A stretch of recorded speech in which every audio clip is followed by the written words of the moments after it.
Here we are. Okay, well, so here we are for another edition of Monk Talk Live, and today we're going to be talking with Brother Michael Paul on a project that he has been working on, which is entitled, What is God's Deal? Now, Michael Paul, what exactly, what do you mean, what is God's deal? What is your paper about? Michael Paul again. Michael Paul, can you tell us a little bit about what is God's deal? Well, because I'm supposed to be memoir about it right now. Where did you from? Let's say, for example, you know someone very well. You come across them one day, you would have never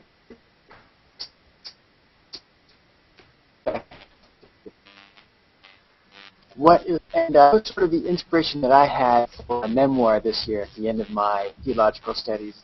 Because it's like, you know, God throughout history or in a to do a lot of things that you just would not have expected. Let's say, for instance, you are the head legislator of some sort of human defense, okay? You think that's going to take the time to communicate laws and mandates in an equal manner to all the citizens of which you are supposed to be governing. Already, for example. And yet, we see that in biblical revelation, there is a becoming which goes through Abraham, to his family, to his tribes, to a nation of Israel, and then eventually through the church. Why is it that things don't, it's not just universal, you know, for everyone everywhere in the same clear, succinct manner as for everyone else, you know? Furthermore, mankind, okay, we live on a piece of rock and water floating through the universe in a huge, vast expanse. And we can objectively say, even in a philosophical sense, that man is at the crown of creation, you know, if you will, by his intelligence, by his will. And yet, we seem to have a seemingly such insignificant place in the entirety of the created universe. What is the deal with that? You know, usually when, you know, we want to express the value of something, we put it, how can I say, you know, we want to set it on a pedestal. You know, we want to make sure that it is known objectively with of what is the most loved, what is the most valued. Okay, let me stop you because I'm gonna. Let me stop you a little bit because I'm gonna try to understand what you're saying, if you don't mind, and then you can come back at it and attack in. Are you getting me, Michael Paul? You getting me? Okay, so it's really interesting what you're saying. What you're saying is that with God's revelation, what we sort of began, if you want to take it from a historical perspective. We began, you know, obviously thinking, man was thinking he was the center of creation. The earth was the center of the universe, you know, et cetera, et cetera. And then in modern times, what we're discovering is really, if you look at the universe, if you take a scientific perspective and you look at the universe as a whole, the earth is really not the center of the solar system. The earth is not the center of the universe. The earth is not at the starting point. It's not at the origin of the beginning of all things. So what is God's deal? If you want to show, if God wanted us to see ourselves as a valuable part of his creation, why is it that he didn't set that up, even scientifically, a little bit more clearly? Why is it that in these modern times, the way we see ourselves, at least the way that we could see ourselves as the scientific world sees us, is sort of, you know, just on the periphery, on the edge of creation, not really at the center of creation and not really God's masterpiece. So is that kind of the angle that you were taking on this? Well, see, this is, I'm just sort of explaining where the inspiration for the memoir came from. Because objectively speaking, I think we have to understand as Christians that what we've received in our faith, it's not an evidence. You know what I mean? Mm-hmm. Just to have that as clear before our eyes, as black and white as that is, in order to understand, received is really, and at the same time we can live and understand with the real struggles that our humanity is going through, and you could understand a certain place for concern, and even sometimes for a certain despair, if you don't have eyes to see, which can go beyond, how I say, our horizontal perspective. You know what I mean? Because any application that you would want to take in government, when you try to apply that to the divine government, it simply doesn't work. Another example. Okay. Let's say that you are a state, okay? And in your state, you have the majority of people do not know the laws that subjects, or do know them, rarely ever fulfill them. Your state would resemble a lot. Your state would resemble a lot more anarchy than a real plausible functioning. You know what I mean? If we look at these speaking, the majority of human beings who live a profoundly human life of love and of contempt of the truth and acquisition of great virtues, it's kind of embarrassing. Okay. You Yeah. know what I mean? Well. You just want to take it at a unilateral statistical level, and then so you could add. I mean, and I think if for anyone who wants to really live the vocation we've received as true apostles, if you're not somehow hurt by that fact, or that doesn't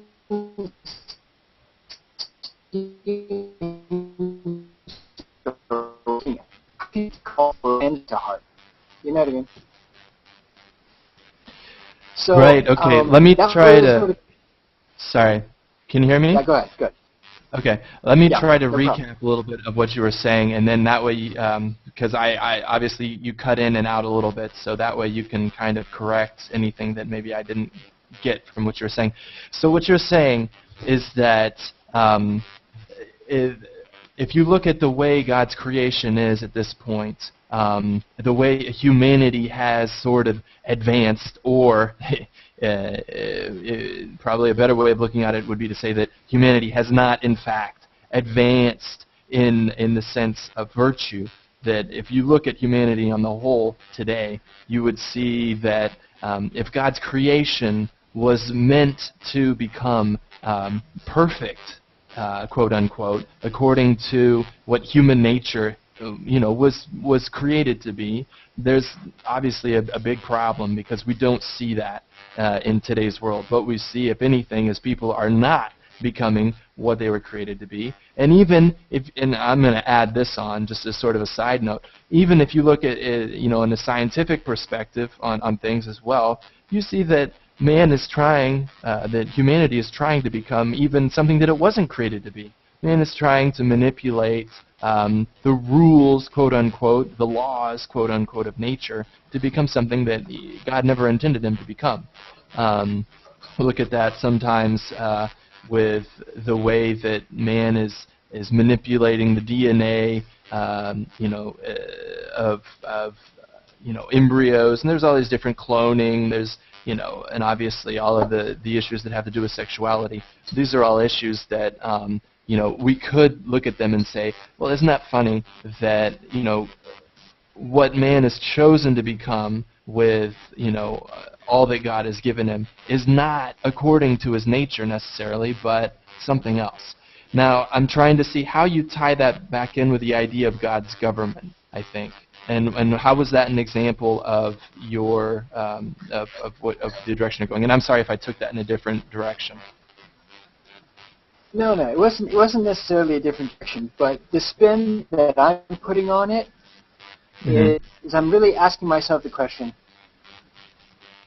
what is a real practical means to understand God's wisdom?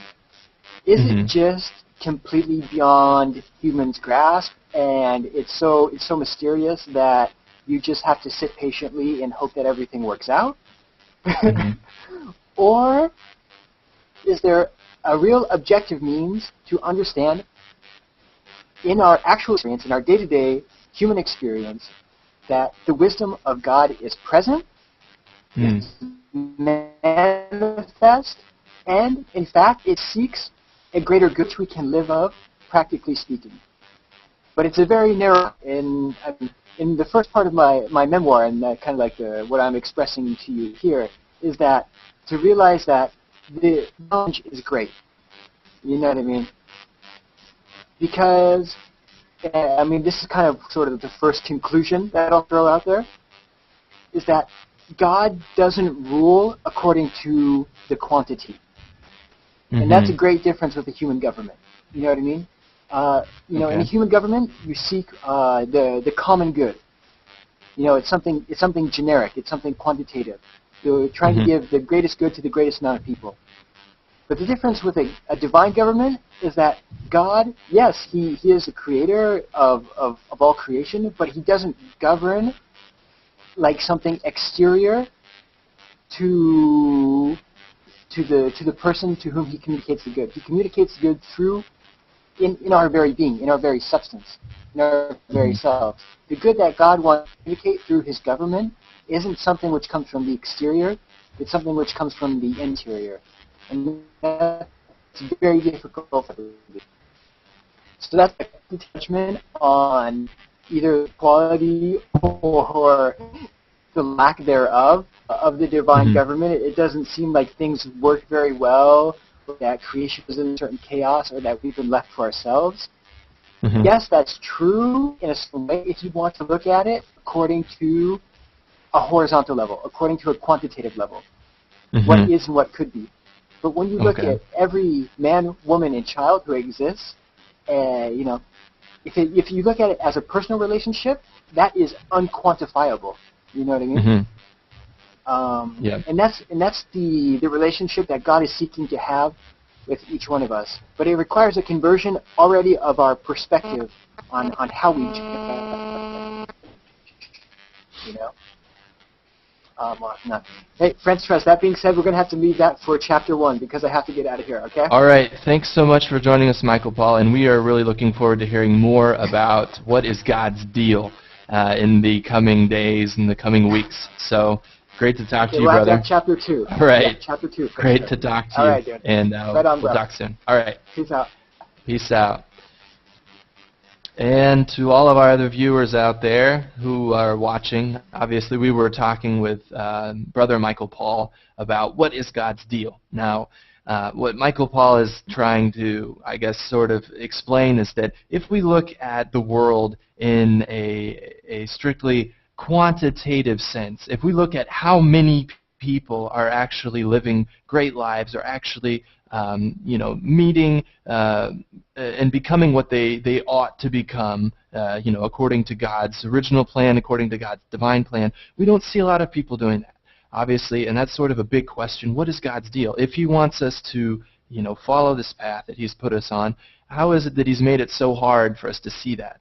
And it's because, according to Michael Paul, at least in this first conclusion that he's got, is that God is not after getting the most and the many, but He's after, maybe we'll see that in a second time, but that what God is focused on is the quality of His relationship with each and every individual, and is not focused on getting the most people. It's not focused on getting the most conversions in a sort of, I guess, fantastic or spectacular way, but He's focused on the quality of His relationship with His creatures. So that was the first part of what is God's deal, and I think we'll probably be talking to Michael Paul in the future about some of the rest of what he's working on in his dissertation paper for the end of his studies in theology.